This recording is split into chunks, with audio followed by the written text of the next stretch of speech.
Bonsoir à toutes et à tous, bienvenue dans cette édition d'information dans l'actualité ce soir. La Guinée place encore une fois la santé publique au cœur de ses priorités à Conakry. Le chef du gouvernement Amadou Riba a donné le coup d'envoi de la réunion régionale du programme élargi de vaccination.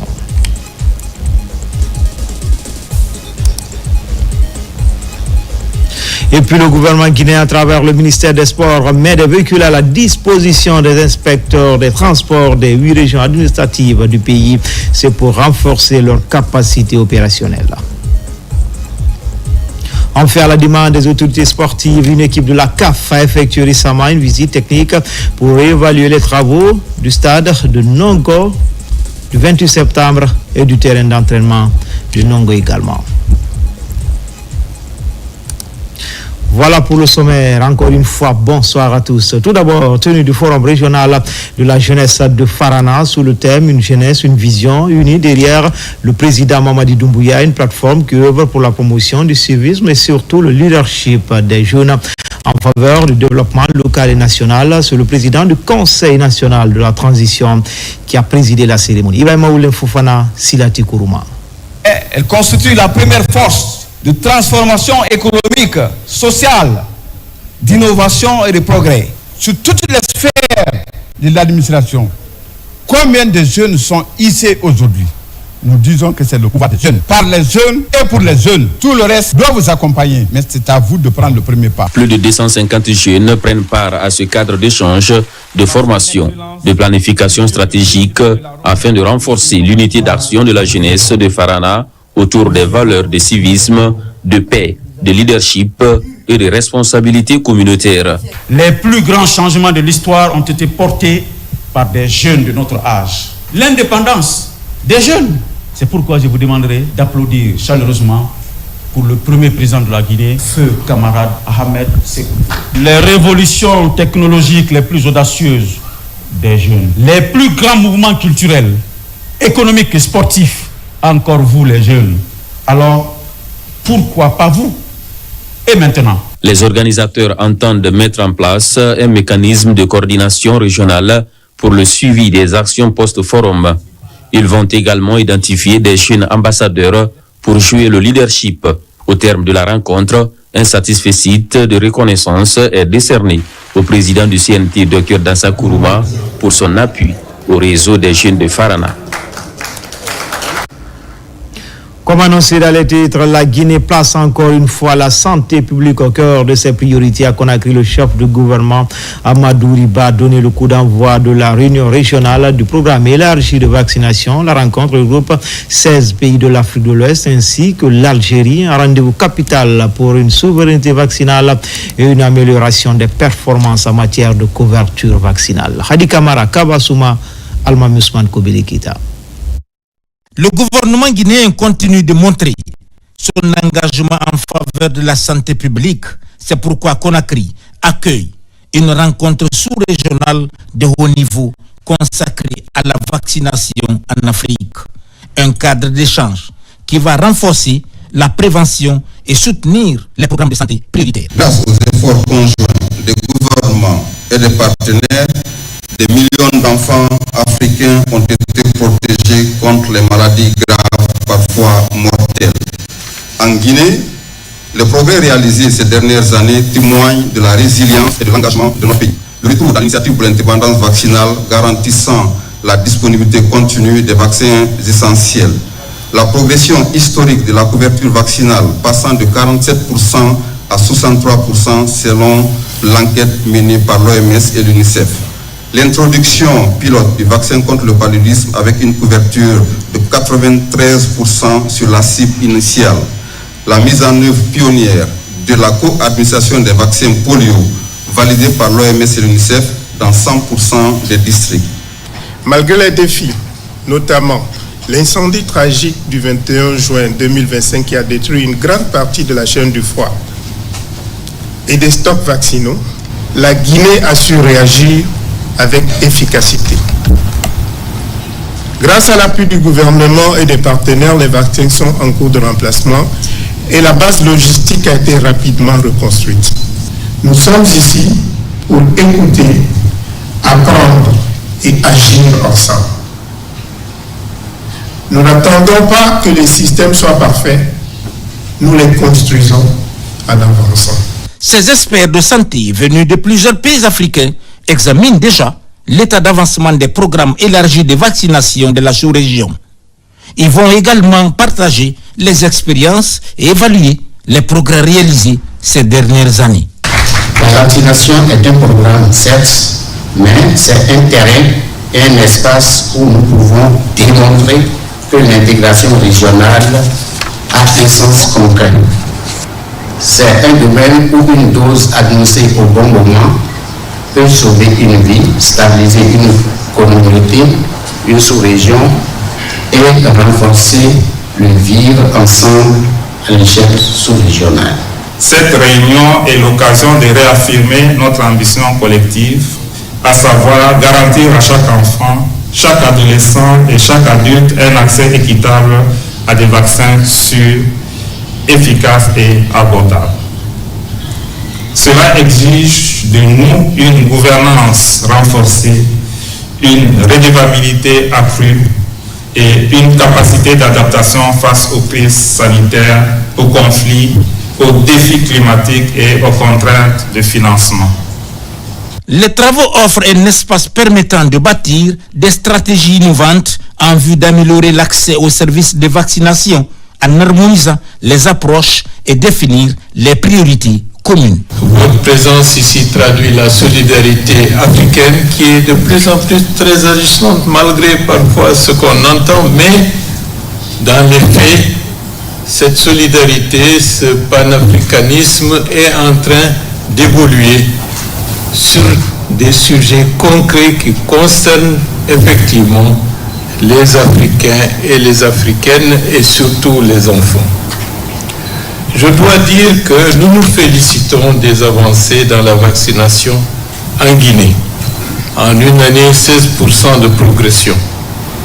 Notre ambition, c'est d'aller au-delà. Bien sûr, dans la vie, il peut y avoir des accidents, mais ces accidents, c'est toujours un moment de remise en cause pour progresser encore avec plus de force. Et nous allons le faire dès le début de l'année 2026 avec une allocation beaucoup plus importante en termes de ressources pour rattraper déjà ce que nous aurions dû faire pour l'année 2025 et pour encourager encore cette progression.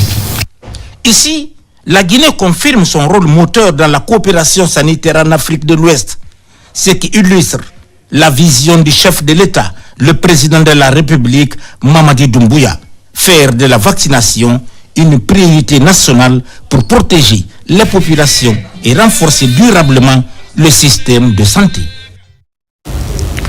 Le patron de la diplomatie guinéenne a reçu ce soir une délégation burkinabé suite au dérapage constaté sur les réseaux sociaux. Immédiatement, la réaction des autorités ne s'est pas fait attendre.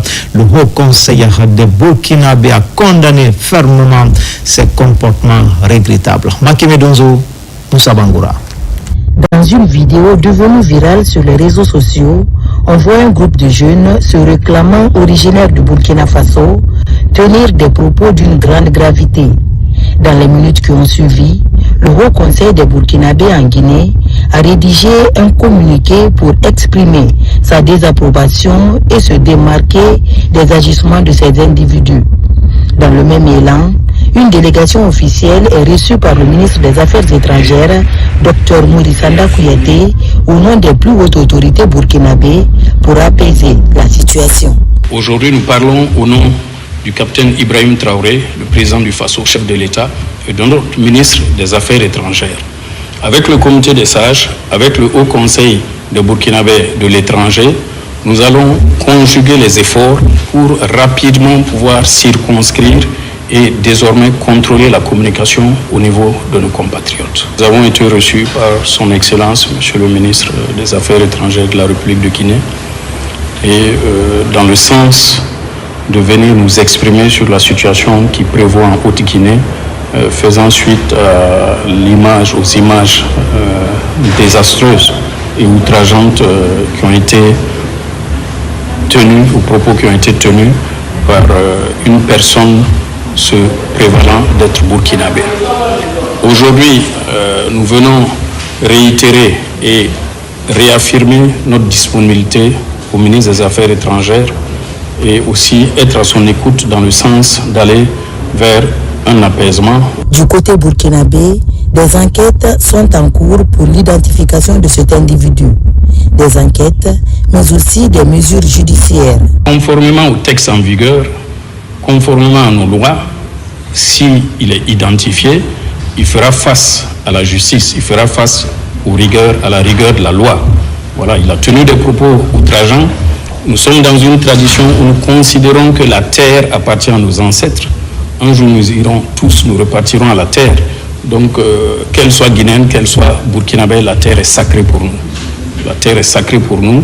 Et la Guinée, autant nous respectons le Burkina Faso, nous devons de respecter la Guinée. Nos autorités se sont auto-saisies du dossier et donc les investigations sont en cours.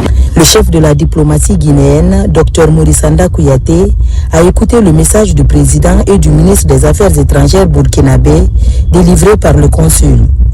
Il a promis de rendre fidèlement compte au chef de l'État, le président Mamadi Doumbouya.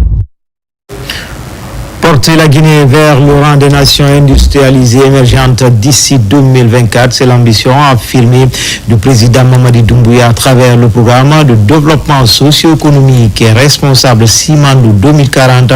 C'est dans cette dynamique qu'une forte délégation guinéenne séjourne à Riyad, en Arabie Saoudite, où se tient actuellement la 21e session de la conférence des Nations Unies pour le développement. Commentaire Fatoumata Kourouma.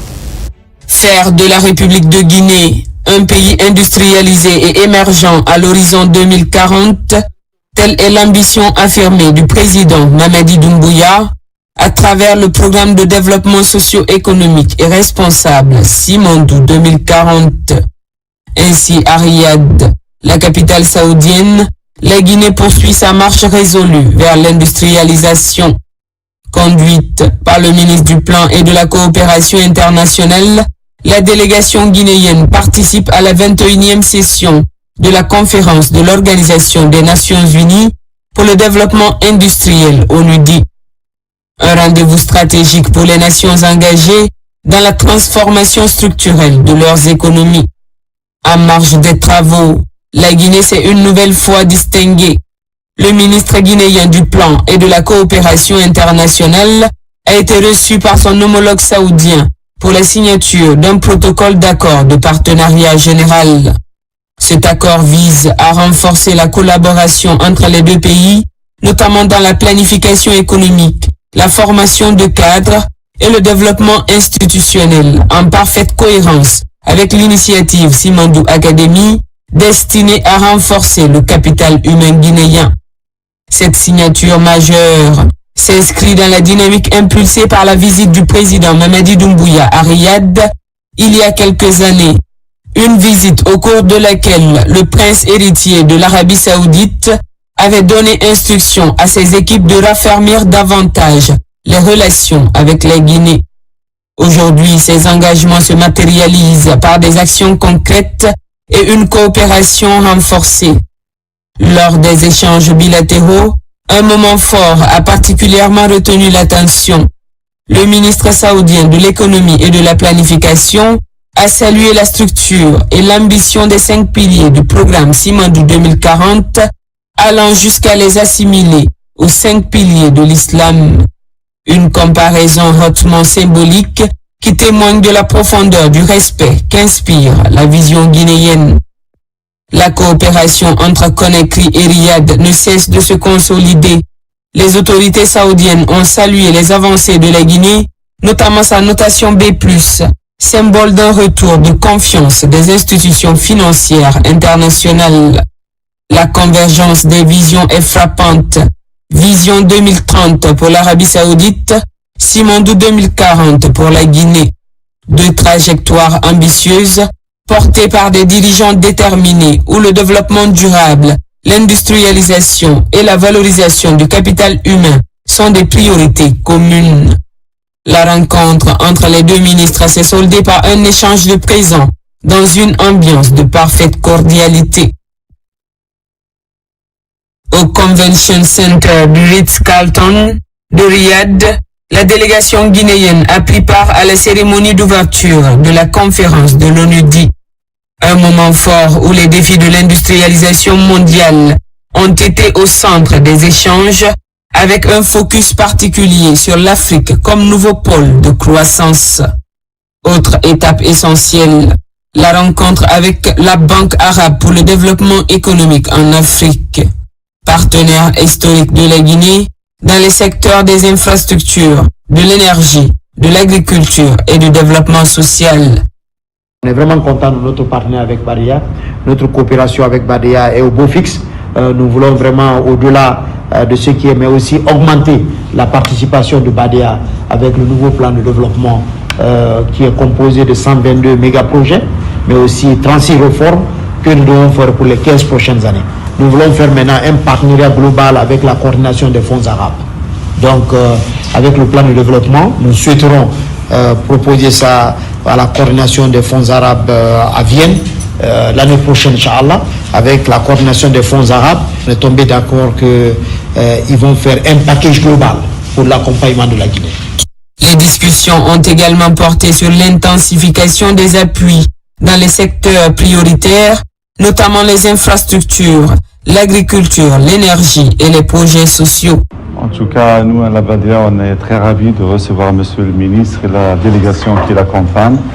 Les relations entre la Badia et la Guinée sont des relations qui remontent très loin dans les années 70. Donc, parmi les premiers pays bénéficiaires depuis pratiquement la création de la Badia, avec pas mal de 72 opérations, un montant pratiquement de 480 millions approuvés.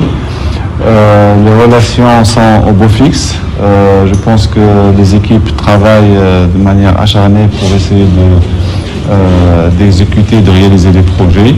Il y a de nouvelles demandes, des besoins qui sont en train d'être examinés par les équipes et donc nous espérons pouvoir rapidement les adresser et les présenter au conseil d'administration de la banque, bien sûr tenant compte des priorités de la Badia.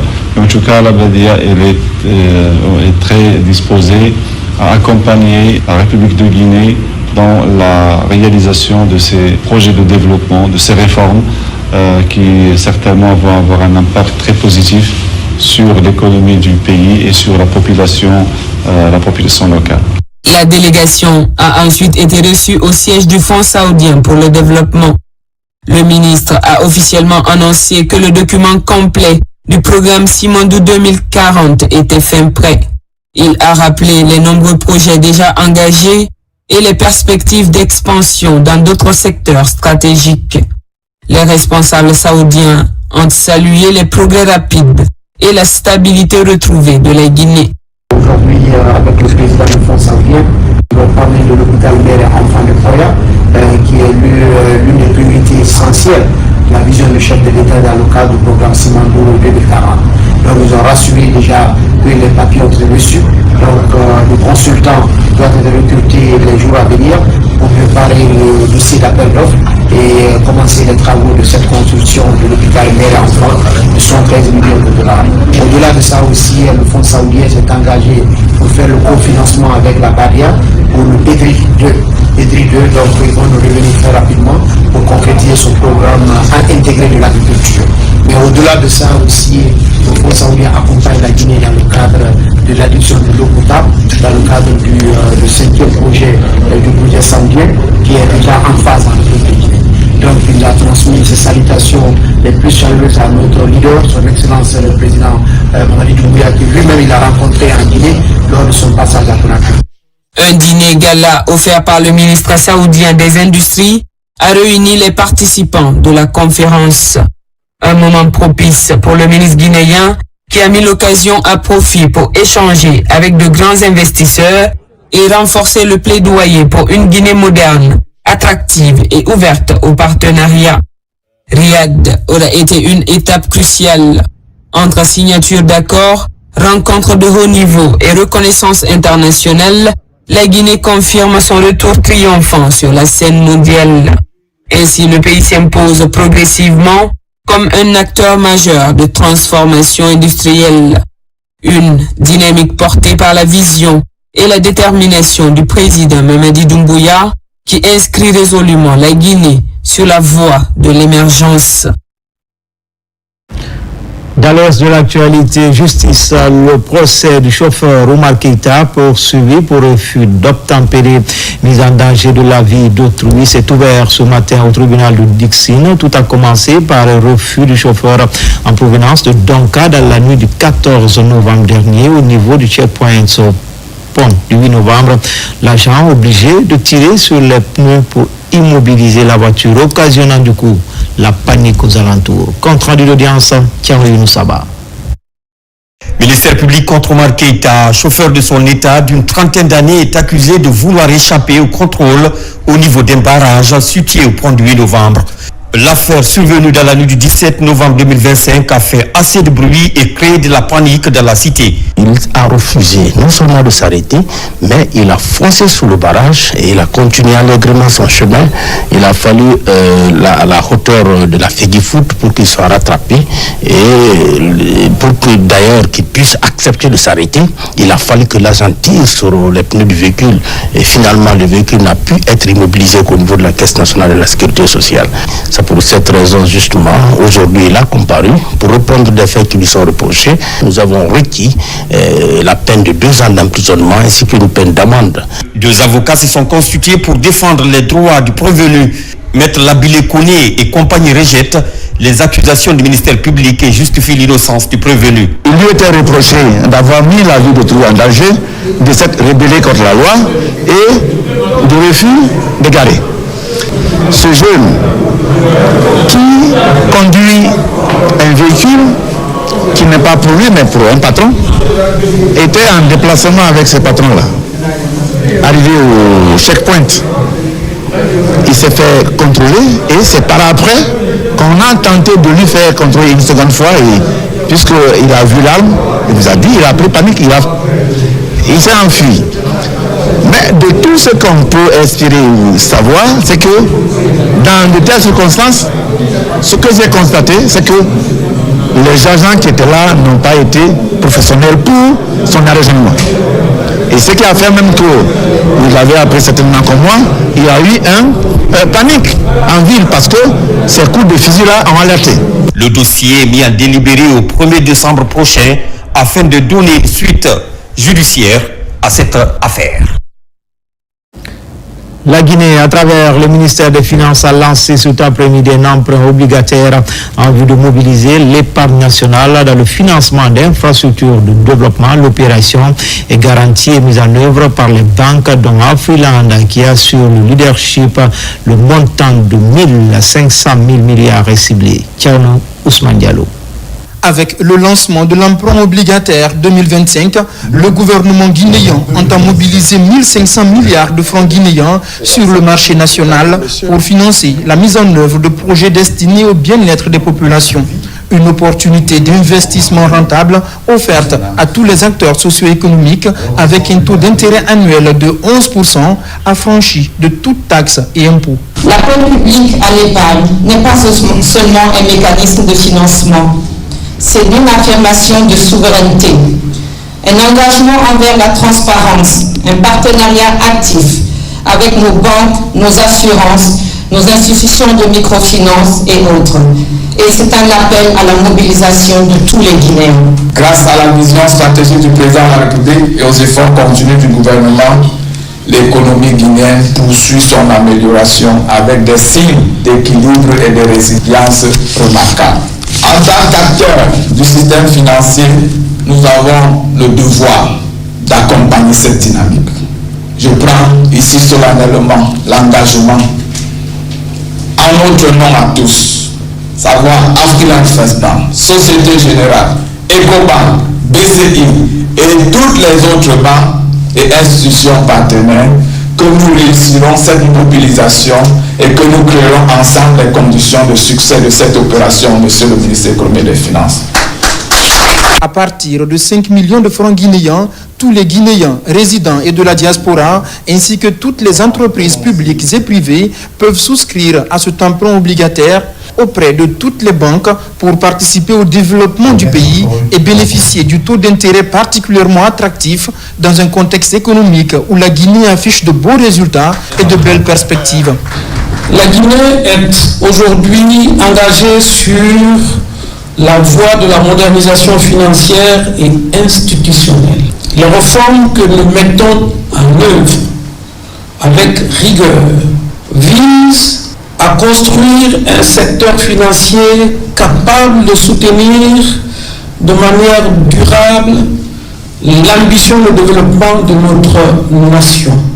L'emprunt obligataire Simandou 2040 est un acte fondateur. Il incarne la confiance, la solidité et la vision de notre champion, je vais nommer le président de la République, Mamadi Doumbouya. Nous venons d'être notés en 2+, avec une perspective stable. Ça, ce n'est pas la Guinée, ce n'est pas nous qui avions fait, c'est des certificateurs internationaux qui l'ont fait, tel que Standard Input. Ça veut dire pour la première fois, la Guinée, dans 7 ans, est évaluée en tant que pays ayant la capacité d'honorer ses engagements à une période T. Et cette période a été donc certifiée et donc nous sommes sortis avec 2+. Et donc ça veut dire qu'il n'y a aucun risque de défaut, il n'y a aucun risque de crédit, il y a plutôt des perspectives grandes qui sont en train de venir, telles que la mise en production de Simandou. Avec donc Afriland First Bank comme arrangeur et tête de file et le syndicat de placement Ecobank, BCI et Société Générale, la Guinée compte à partir du 24 novembre et sur une période de 1 mois mobiliser 1500 milliards de francs guinéens en s'appuyant sur l'épargne interne. Dans le contrefort du Fouta-Djallon, Tianguer-Boli, l'une des sous-préfectures de l'Elouma, est désormais dotée d'une centrale solaire. Sa capacité nominale permet à près de 300 ménages d'être raccordés. La remise officielle s'est déroulée ce week-end même à Tianguer-Boli. Les détails, c'est avec Nabi Kamara. L'électrification rurale au cœur des priorités du ministère de l'Énergie. C'est dans ce cadre qu'il vient de doter la sous-préfecture de Tianguer-Boli d'une centrale solaire. Une infrastructure énergétique moderne réalisée sur le terrain par l'Agence guinéenne d'électrification rurale, AGER, grâce à l'appui financier du Programme des Nations Unies pour le développement, PNUD. Nous avons ici une centrale solaire d'une puissance de 153 kW crête avec une capacité de stockage de plus de 250 kW. Et cette centrale solaire permet aussi d'avoir un réseau de distribution de près de 12 km, distribution et éclairage de près de 12 km dans la ville de Tianguer-Boli. Cette centrale de Tianguer-Boli qui est mise en service aujourd'hui sera entièrement gérée et la question de maintenance sera aussi prise en compte par un opérateur d'électrification rurale que nous avions sélectionné à cet effet. La centrale solaire de Tianguer-Boli permet le raccordement de 242 ménages.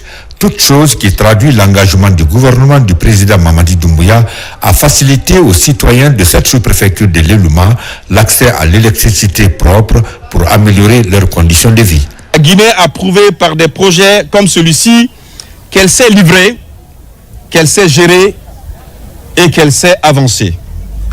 Habitants de Tianguer-Boli, cette centrale est la vôtre et je vous la confie.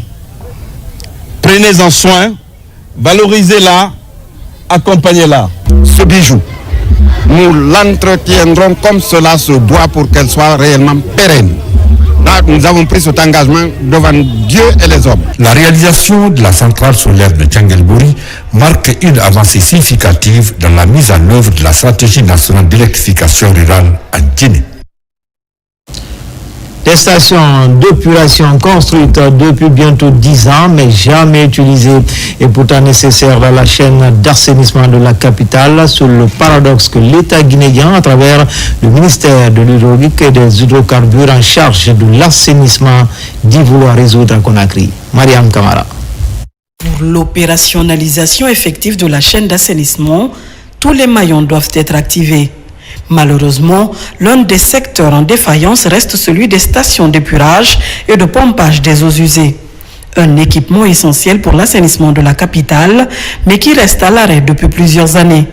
Face à ce gaspillage, au ministère de l'Hydraulique et des Hydrocarbures, il n'est plus acceptable qu'un tel investissement n'ait aucun impact pour les citoyens. Comme on est en train de maîtriser l'eau qui rentre, il faut qu'on commence à préparer en parallèle l'eau qui doit sortir et qui doit faire objet de traitement.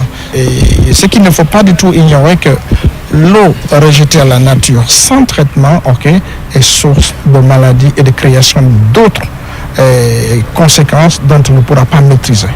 L'objectif est clair, rendre ces stations d'épuration et de pompage des eaux usées opérationnelles dans les meilleurs délais. Dans le cadre du don du Royaume du Maroc à la République de Guinée, l'Office national de l'électricité et de l'eau potable a fait l'étude d'un diagnostic du réseau d'assainissement de la ville de Conakry. Le rapport de mission d'étude d'avant-projet sommaire a recommandé la réhabilitation de la station d'épuration des eaux usées. Depuis 2011, l'achèvement des travaux, le projet n'a jamais fonctionné.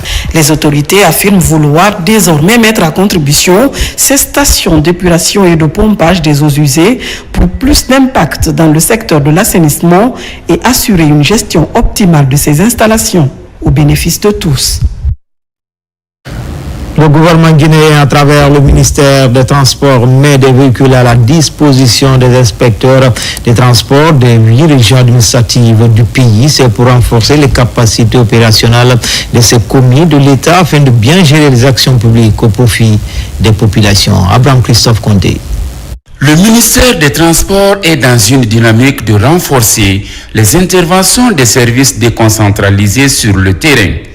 Pour ce faire, le chef du département a procédé à la remise de 8 véhicules 4x4 aux inspecteurs régionaux du pays. Des engins roulants qui viennent désormais ajouter un plus dans l'amélioration des conditions de travail de ces commis de l'État dans les régions administratives, afin d'assurer le suivi des actions publiques.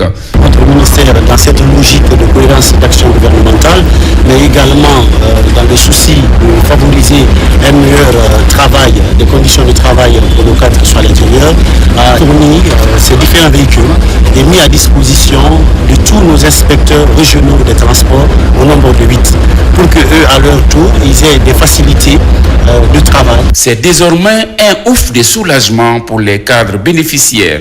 Cet accompagnement en engin roulant vient ainsi répondre à un besoin longtemps exprimé par ses responsables locaux. Ces véhicules, nous rassurons au nom de tous les inspecteurs que ces véhicules seront exclusivement utilisés, très bien utilisés au service de la population guinéenne. Cette remise de véhicules s'inscrit dans un programme de modernisation de l'administration territoriale. La mobilisation d'un autre lot de moyens de déplacement serait en préparation, selon le ministre des Transports.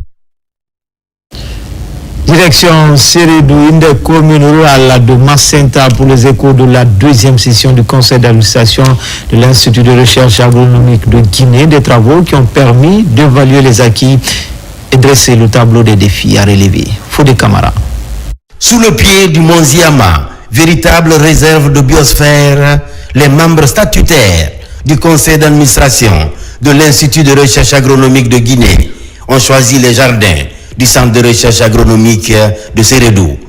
Des retrouvailles pour la 2e session du conseil d'administration de l'IRAG, une instance de gouvernance qui a choisi le sud du pays pour jeter un regard exhaustif sur le chemin parcouru et définir les priorités pour l'année 2026 qui pointe à l'horizon. Cette première journée de travail a été marquée par plusieurs présentations, notamment sur la revue des recommandations de la session dernière, mais on a aussi pu regarder un peu tout ce que font les divisions, les 4 divisions qu'il y a au sein de l'IRAG, que ce soit les ressources humaines, aborder les questions de formation, de qualification du personnel qui se trouve être quelque chose de vraiment essentiel. Nous avons aussi abordé tout ce qui est lié à l'appui scientifique, parce que l'IRAG c'est avant une structure de recherche, et nous avons vu l'état d'avancement des projets de recherche financés et les prochains résultats qu'on va tirer aussi de ces projets.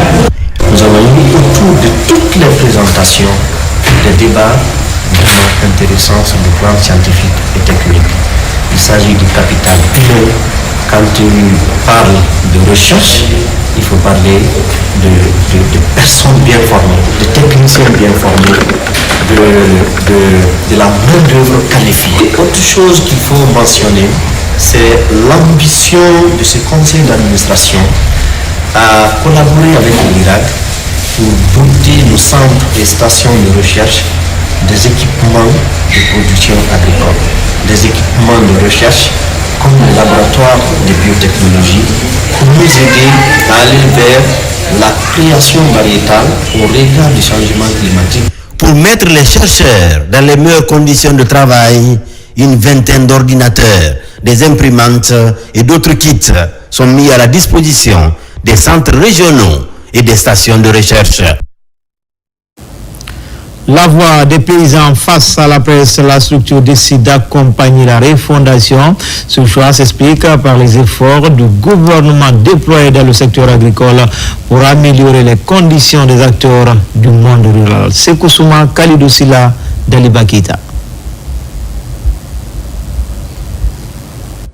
Les membres, les voix des paysans VDP affichent une ambition claire, faire du monde rural et agro-pastoral une force politique incontournable au service du développement national. Leur objectif est de mobiliser le monde paysan pour former un bloc uni derrière le président Mamadi Doumbouya. Face aux médias, ils ont décliné leurs priorités. Depuis le 5 septembre, nos vies sont en train de changer. Beaucoup d'entre nous n'avaient pas de moyens importants. D'autres étaient à 10 hectares, aujourd'hui sont à une centaine. D'autres n'avaient pas d'interprofession, aujourd'hui sont structurés, organisés dans de nouveaux domaines avec des soutiens vraiment qui sont importants en termes de subventions et d'appui de l'État. Nous sommes convaincus que le candidat, durant cette phase de transition, nous a séduit et que si vraiment il est élu aux élections présidentielles du 28 décembre, il pourra mieux faire pour nous et mieux faire pour la Guinée. La voix des paysans VDP se présente comme la voix de tous les paysans de Guinée, agriculteurs, éleveurs, pêcheurs, exploitants forestiers, planteurs, ainsi que les jeunes et les femmes du monde rural. Convaincus des réalisations du président Mamadi Doumbouya, ces acteurs du monde rural sont prêts à l'accompagner pour bâtir une Guinée unie et prospère. Nous sommes reconnaissants envers le candidat Mamadi Doumbouya. Qui de mieux que nous? Nous avons reçu des tracteurs, nous avons reçu des moissonneuses batteuses, nous avons reçu des semences, nous avons reçu des intrants agricoles. Alors, nous sommes organisés sur nos propres moyens pour sensibiliser à l'intérieur. Nous avons mis un plan en place. Aujourd'hui, nous sommes dans une dynamique. L'agriculture revient aux agriculteurs, aux éleveurs, aux pêcheurs et aux forestiers. Que nous soyons vraiment au centre des décisions de tout ce qui fait attrait ou fait élan à l'agriculture. Les membres, les voix des paysans VDP ne comptent pas s'arrêter là. Ils prévoient de sillonner le pays pour expliquer en détail les avancées de la gouvernance de Mamadi Doumbouya et mobiliser davantage de soutien. La comorbidité avec le VIH en Guinée, la thématique est débattue entre professionnels de la santé. L'agence italienne pour la coopération appuie l'exercice, la lutte contre les maladies qui aggravent le VIH, principal enjeu de cette croisade. Abouakar Junior Kamara. Renforcer les connaissances et compétences des médecins et infirmiers sur la prise en charge intégrée des comorbidités liées au VIH, approfondir les connaissances sur la tuberculose et ses liens avec le VIH et la stratégie de prévention et de traitement, la mise à jour sur l'épidémiologie et la prise en charge des hépatites virales en Guinée sont entre autres thématiques abordées au cours de cette formation des professionnels de santé venus de plusieurs préfectures de la Guinée, mais aussi les étudiants en médecine de l'université Gamal Abdel Nasser de Conakry. L'objectif, c'est de les amener à faire des échanges pratiques sur la prise en charge des patients, également de leur donner des connaissances nouvelles sur ce qui se fait actuellement ailleurs, même si ça ne se pratique pas chez nous, dans la prise en charge des patients vivant avec le VIH. Cette formation liée à la comorbidité avec le VIH et les défis qui s'imposent sur la gestion intégrée du patient obéit aux principes de professionnalisme et d'expérience. Je salue cette formation qui permet de nous adresser au problème de la prise en charge du VIH d'une manière plus globale, en adressant aussi les autres maladies qui peuvent être présentes, qui peuvent se rencontrer dans la prise en charge du VIH. C'est pour dire que dans les prochains 5 jours, mon espoir, ma confiance totale, c'est que les gens qui participeront avec attention ils vont apprendre quelque chose. Ça va être très utile pour faire de la Guinée un pays exemplaire dans la gestion des comorbidités. Les défis liés à la gestion des maladies non transmissibles et la transition épidémiologique en Guinée, avec un focus particulier sur l'hypertension. Ces partages d'expériences entre les professionnels de la santé vont permettre d'éradiquer plusieurs maladies chroniques en Guinée. C'est une thématique qui nous concerne tous. Comment mieux s'alimenter pour améliorer notre bien-être et nos performances au travail. Des professionnels et étudiants débattent du thème dans une université de la place. L'initiative est portée par la Maison du bien-être en Guinée. Marouane Kamara. Dans cet amphithéâtre, salariés, étudiants et professionnels sont en quête de solutions concrètes pour améliorer leur santé. À travers cette conférence débat sur l'alimentation saine, le bien-être et la performance au travail, ils comprennent comment s'alimenter pour vivre longtemps et en bonne santé. Le programme s'inscrit dans le lancement officiel de la Maison du bien-être Seva Guinée. Nous constatons aujourd'hui que malgré que nous fournissons beaucoup d'efforts pour former des gens et autres, mais le nombre de malades augmente. Mais c'est parce que quelque part notre alimentation est dénaturée, hyper transformée. On s'oriente vers d'autres choses au lieu de véritablement nous concentrer à être artisans et acteurs de notre santé. C'est au vu de tout ceci que nous avons décidé de faire du bien-être un élément clé qui doit amener chaque Africain à vivre longtemps, heureux et en bonne santé. Une journée de conférences riche en informations et en découvertes.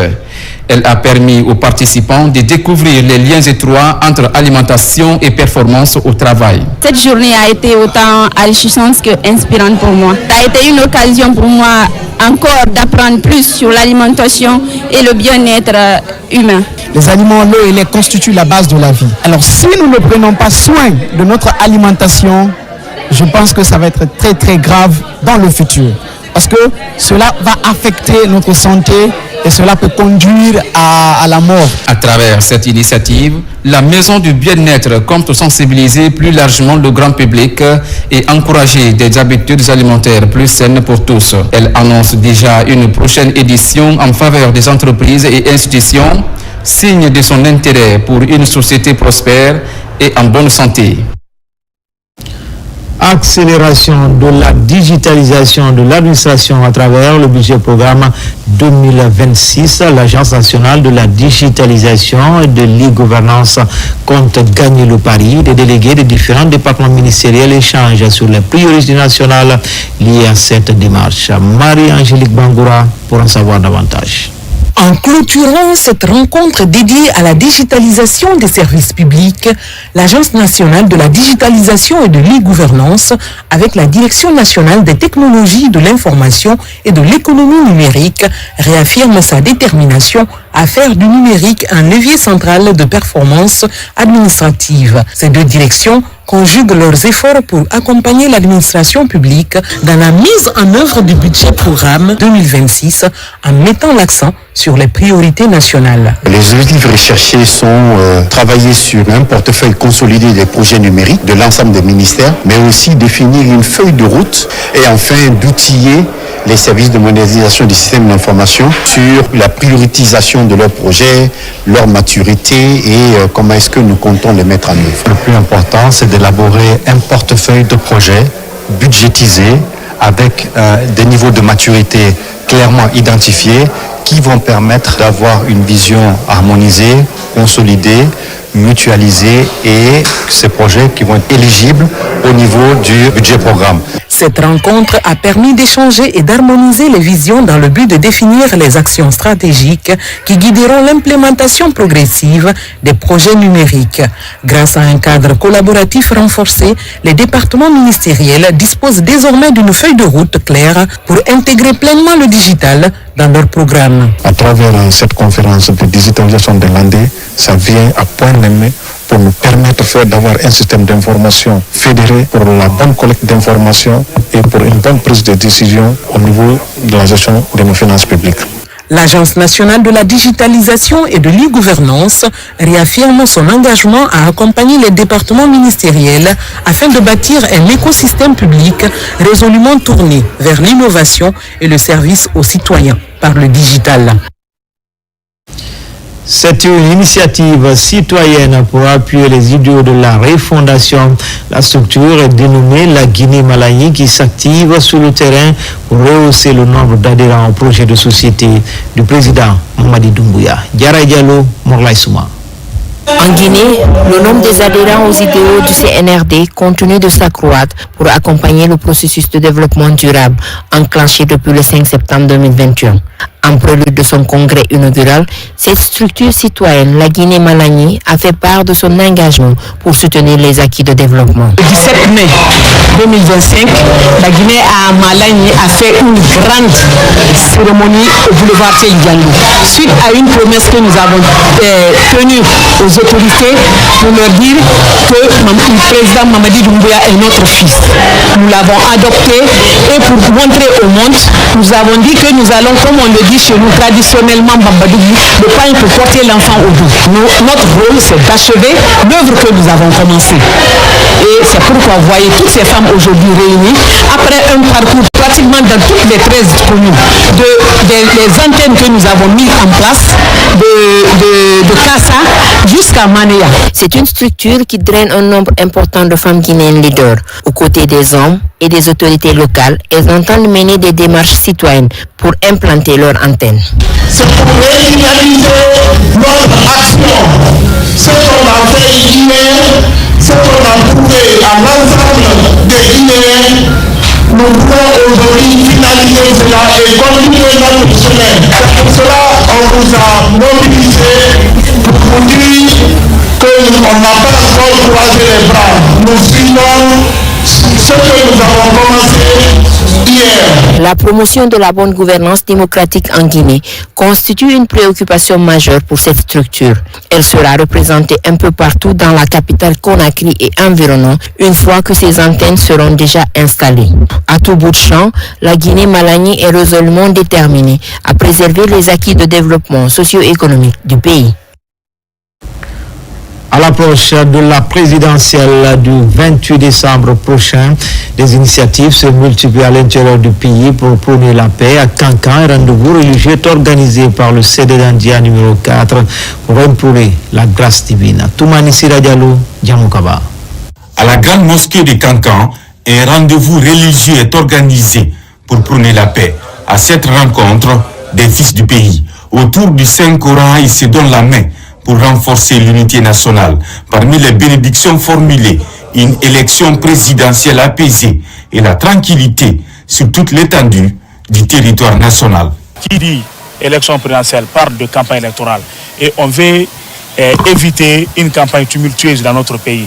Pour éviter tout ceci, tous les vacarmes, on a dit qu'il faut faire appel à toute la région de Kankan, à toute la communauté de Kankan, disons à toutes les composantes qui sont dans la ville de Kankan pour pouvoir organiser cette lecture de Saint-Coran, pour qu'on ait une campagne apaisée et avec vraiment une campagne qui sera dans la cohésion sociale.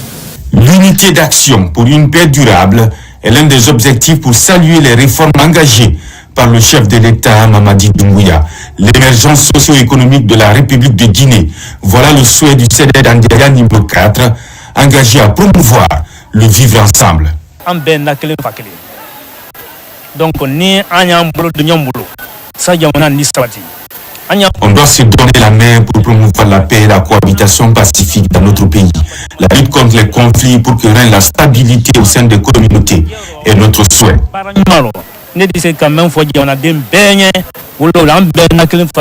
Des vœux pour le bonheur du pays dominent le contenu des invocations.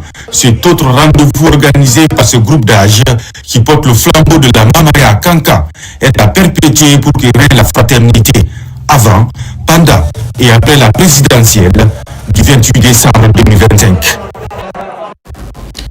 Dans l'actualité également, à la demande des autorités sportives, une équipe de la CAF a effectué récemment une visite technique pour évaluer les travaux du stade de Nango du 28 septembre et du terrain d'entraînement de Nango avec les équipes de Guico Press, du ministère des Sports et de l'ACGP.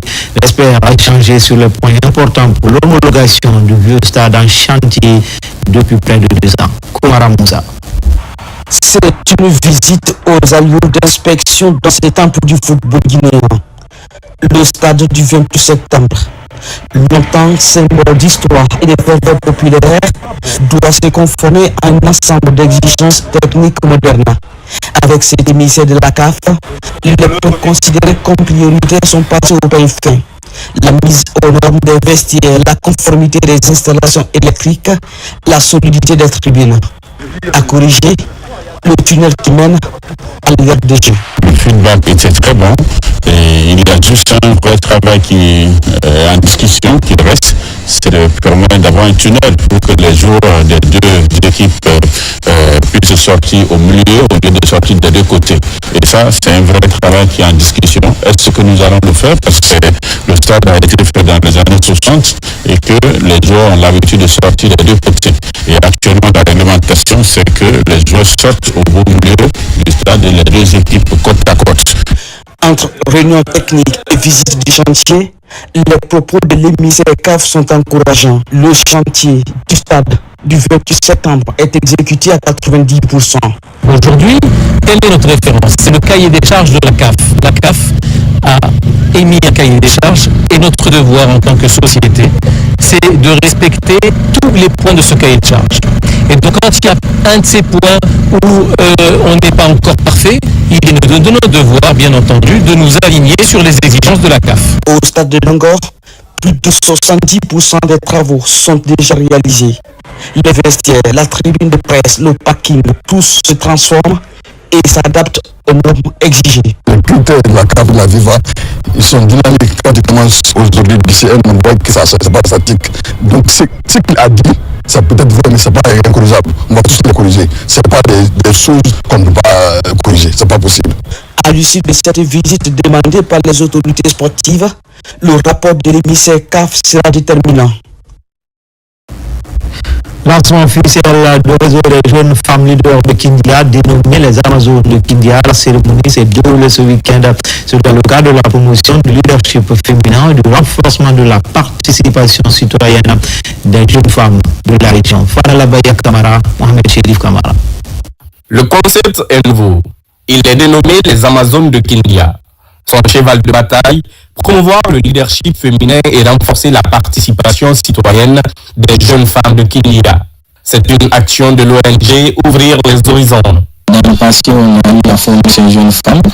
On a eu à faire participer certaines d'entre elles à notre campagne numérique. Cette équipe, nous n'allons pas la lâcher. Après cette mise en place, nous allons les accompagner techniquement, nous allons les accompagner financièrement pour faire en sorte que ces réseaux soient une référence sur le plan local, mais aussi sur le plan national. La coalition Les Amazones de Kindia regroupe 150 jeunes femmes issues de divers horizons. Elle est composée des représentantes des partis politiques, organisations de la société civile, des entreprises, des artistes, des administratrices publiques, étudiantes et élèves. Je suis très heureuse d'être élue en tant que la vice-présidente. Pour moi, c'est un signe d'engagement, de détermination pour la vie de Kindia. Mais je ne suis pas seule. Il y a aussi les 150 jeunes femmes qui ont participé à des formations qui sont avec nous. Ensemble, nous allons faire rayonner le réseau des Amazones de Kindia afin d'avoir autant de femmes déterminées, autonomes et leaders dans la ville de Kindia. Au cours du lancement officiel de cette nouvelle plateforme, la structure organisationnelle, le rôle et responsabilités, tout comme les comités thématiques sont détaillés. L'image est de favoriser les échanges avec les partenaires institutionnels, autorités locales et autres acteurs de la société civile afin de créer des synergies et un accompagnement durable pour le réseau. Enfin, humanitaire, Lions Club Conakry qui mobilise des fonds pour construire une école primaire dans la commune rurale de Madinaoula, préfecture de Kidia. La levée de fonds se fait autour d'un dîner organisé à l'occasion de l'anniversaire de cette structure. Bosman Lansana Maïsila. Un dîner gala qui commémore l'anniversaire de Lions Club Conakry Kiki. À travers cette mobilisation festive autour de la gastronomie, les organisateurs lèvent des fonds.